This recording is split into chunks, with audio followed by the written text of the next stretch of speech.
Power star छकवा के नाजायज औलाद का जो है ना बैंक बैलेंस कम गया था, इसीलिए वो फिर से खेसारी लाल यादव को टारगेट कर रहा है।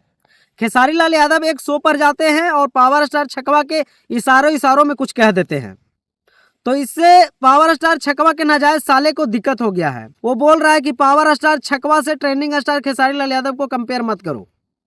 बेटा कंपेयर क्यों करेंगे, तुम ही बताओ।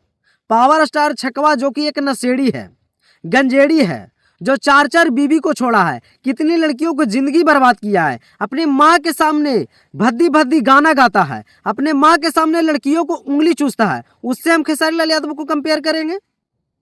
नहीं, तुम ही बताओ। और खेसारी लाल यादव के चाहने वाले मैं कह देना चाहता हूं आपसे कि इस वीडियो को शेयर कीजिएगा और विशाल सिंह को टैग कीजिएगा कमेंट में, तब उसको पता चले। क्योंकि वो बोलता है कि जितने भी रोस्टर हैं खेसारी लाल यादव के, वो सब के सब बुद्धू हैं। तो ये रिलाई वाला वीडियो जो है ना विशाल सिंह तक पहुंचा दीजिए और टैग कर दीजिए उसको, ताकि उसको भी पता चले कि खेसारी लाल यादव के फैन फॉलोइंग कितना है। बाकी आप सभी को धन्यवाद।